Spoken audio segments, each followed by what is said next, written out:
Hi, I'm Christian Peter with Dark Horse Commercial Real Estate Training. One of the things I wanted to talk to you about today is the 6 levels of CRE brokerage. Now, it doesn't matter whether you're just adding a couple of deals to your pipeline or you're already in commercial real estate full-time, this is what you want to aspire to. See, with any given endeavor in any career, you want to begin with the end in mind. You want to be able to see what your target is. Instead of ready, fire, aim, it's ready, aim, fire. So in this case, we are going to discuss the different levels of engagement. So for instance, who you reach out to, how much effort it takes to do so, and as a result, what is the reward. So we'll go ahead and get started. We're going to start here at the bottom at the sphere of influence. Now, if you're a residential agent and you are looking to add some commercial deals to your pipeline, you are in luck. You have already done a whole lot of transactions with people. People know you. They're your past clients. They're people that you've sold houses to in the past. Maybe they're part of your sphere of influence. Maybe they're a fellow PTA parent. Maybe they're part of the local Rotary. In any event, as soon as you start learning commercial real estate skills for brokerage, you can then plug it back into that sphere of influence. See, and if you see the indication here, that is a very passive way of growing a CRE business.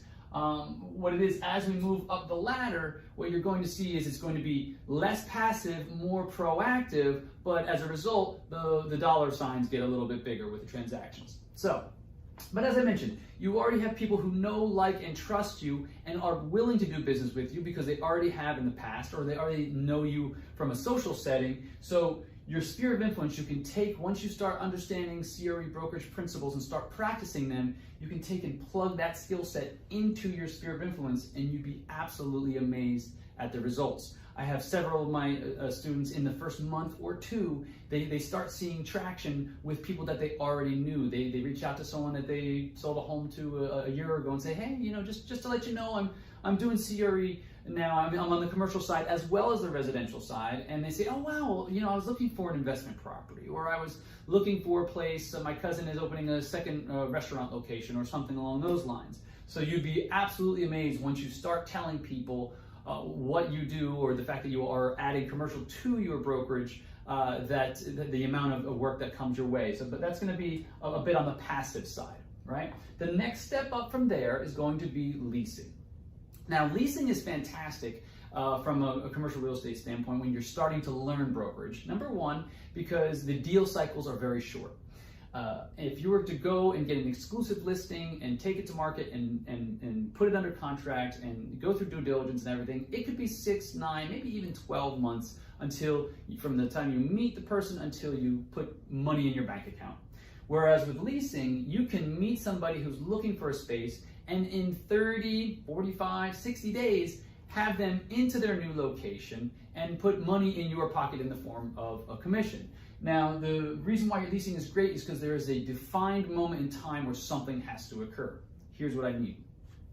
Any given lease is going to have a lease termination date. And most people don't like to go and hold over on a month-to-month basis. So by, let's say, whatever it might be, December 31st or January 31st, whatever that might be, they have to make a decision and move their business by that date. So whether it is decide to make a decision and move to a new location, or make the decision to re-sign with their current landlord, either way, a decision is made in a specified period of time. Other people, if you're dealing with, let's say, buyers or investors, as if you've ever dealt with buyers on the residential side, you'll know that you can take them around and around and they can kick tires and not make a decision. Leasing is very different in the sense that you have to make a decision by the lease termination date, which is why it is a great place to get started in commercial. Also, you have the added benefit of learning the commercial market, learning what the lease numbers are, what the buildings are like, what the different sub-markets are. So it's a great learning tool, and you get paid to learn while doing it. Next one up the pyramid is going to be representing buyers. Now, whereas leasing is great in the sense that you get to have some experience and it's a relatively short period of time, the money isn't as good on the whole with leasing as it is, I should say, with representing buyers. Now, representing buyers, you'll wind up selling them a location, and let's say a small building might be $700,000 to $1 million, depending on submarkets, of course. But here in South Florida, we get 3% commissions for the buy side. So you're looking anywhere between $20,000 and $30,000 for a relatively small size transaction. So when you're representing buyers, you can make pretty good money relatively quickly. Once you take them and you find something, it's typically 60 to 90 days from the time you go under contract to the time you actually close. But it is a great way also of learning your market, understanding the different submarkets, learning the different product types and so forth, and getting your feet wet. Now, mind you, when you're representing buyers, it can be a little bit of a headache. It's just the same as on the residential side, where you can drive people around and show them spaces and show them houses and so forth. When you're representing buyers, you can show them building after building after building, and they decide not to do anything. So what you want to try to do is mitigate that as much as possible, pre-qualify them as much as possible, make sure that they need the space. Anyone that tells you that they are price motivated, go and find me a deal and I'll buy it, don't listen to them. Price motivation is not motivation, so I would absolutely stay away from them. If you're going to be representing buyers, try to work with owner users, because owner users, the reason why they're looking to buy another location is because they are likely either they're sick of throwing money down the drain after rent, in the form of rent, I should say, or they need more space and cannot survive in their current location, and they're stifling their business by not allowing for growth. So those are really the type of people, if you are going to work with buyers, those are the type that I would recommend you work with. Now, if you like some of the things that we're talking about here, feel free to click below to learn more and check out the free web class on Learn to Close More Commercial Deals Without Ever Having to Cold Call. So, moving on up, we have off-market properties. Now, these, as we move up, the dollar amounts get bigger, right? As you see here, you have smaller dollar amounts, and up here we have larger dollar amounts. When you get to the top of the pyramid, that's going to be the most lucrative place to be, but it also requires the most amount of effort. So obviously, as most things go in life, the more effort, the more reward, same thing. But moving our way on up to off-market properties, you can go out and find somebody that says, listen, I don't really want to sell, at least not on the open market. I don't want to be bothered by people kicking tires, and I don't want my employees to know, and so on and so forth. And I've dealt with these on many, many occasions. And so what they'll say is, okay, fine, I'm willing to sell the building at X dollar, but if you can find me that buyer, I'll go ahead and sell. Okay, fine. Now there's a couple caveats there. You can go out and you can hit the pavement, and you can beat on the phones and call your entire sphere of influence, send out an e-blast, so on and so forth, find the perfect buyer for them, bring them exactly what they're looking for, and guess what? They say, no, I know I told you I wanted $1.2 million, and thank you for bringing this buyer at $1.2 million, but now I want $1.3 million. Well, because they're not so engaged in the process, unfortunately, they're not obligated to pay you anything, number one, and number two, they can be wishy-washy. So the fact that they're not willing to sign an exclusive listing agreement shows that they're already only kind of 50-50 on the idea of selling. So don't be surprised if you go out there, spend a whole lot of effort, and get zero result. It's happened to me a bunch of times. I've also closed a good amount of off-market deals, but just know that it's a lower probability deal. The nice thing about off-market deals is in the case that you are finding the buyer and finding the seller, you're able to earn both sides of the transaction. So rather than the requisite, say, 3%, you could earn 6%. So it does make for a nice payday, but it is definitely a much lower probability shot. Next one, we're going to move up to sellers. So representing sellers is definitely the way to go. If you can get an exclusive representation agreement in the form of a listing agreement for sellers, that is where you want to be.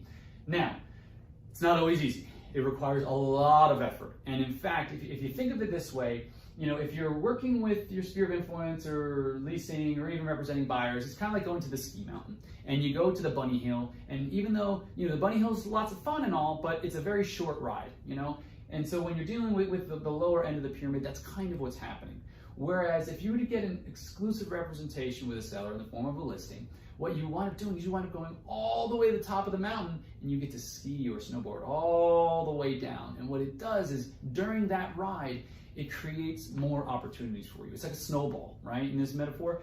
So as it goes down, it creates more momentum. Sometimes I've had properties on the market where someone calls me and they have another property down the street. They say, oh, I saw your sign. I want you to sell my property as well. Boom, you get another listing from it. I've had people that call me on one sign, that building didn't work for them, but I have another building that does work. It creates activity. So I went, instead of selling them 123 Main Street, I sold them 345 2nd Avenue, whatever it might be. So once you get to the place where you can exclusively represent sellers, it really, really puts you in a fantastic spot. The only thing that happens there that has to happen is that property has to sell. Whether you find the buyer or whether one of 5,000 agents in your submarket find them, either way, you make at least half the fee. Sometimes with today's marketing and LoopNet and CoStar and so forth, you can find a lot of unrepresented buyers. So you wind up getting both sides of the transaction. So working with sellers is absolutely the way you want to go. And frankly, it's most lucrative. When you get into the sales, you're making 3% over and over again, and sometimes even 5 or 6% on deals, and you'll watch your bank account jump up quite a bit once you start getting to exclusively represent sellers. Now, finally, the very, very tip of the pyramid, and this is where I recommend everybody shoot for. Sometimes it takes time, sometimes it takes a game plan, sometimes it takes a path, but if you get there, this is the most lucrative place you can be in commercial real estate, in the sense that when you only represent sellers. So for instance, your neighbor, nice guy, he owns a pizzeria, wants to open up another location, wants to find a place to lease. You say, Bob, I'd really love to help you on this, but it's a little bit outside my wheelhouse, but let me recommend you to somebody. What you do by referring out any work that is not dealing with seller exclusive representation, what you do is you clear the lane for, number one, you get a referral from anyone that helps your neighbor Bob, but number two, it clears a lane for you to only practice what is the highest producing activity, and that's going out and searching for listings. So when you get to the point where you are comfortable and making enough money in your business that you can only work with sellers, that's when you hit the top of the pyramid and you hit the biggest amount of dollars that you can put in your pocket. That's when you get to the most lucrative part of commercial real estate. Now, mind you, as I mentioned, in the bottom here, it's relatively passive when you're dealing with only sphere of influence or just helping out the occasional person. For you to get to the point where you are only representing sellers, it's a very, very proactive approach. You do have to put in, a lot of time, a lot of effort. You need to know how to prospect. You need to know how to prospect properly, and then also close at listing meetings. Again, if anything here that you heard is of interest, please don't forget to click below at Learn More to find out more, and visit the web class on how to close more commercial deals. If you have any questions, you can go ahead and reach out to us. There's the webinar we'll direct you to, and we can set you up on a strategy call, and we can help you see how we can move your business forward for commercial real estate. Look forward to talking to you. Have a great day. If you like the content you saw today, be sure to subscribe down below to my YouTube channel. I post videos like this weekly. I'll see you soon.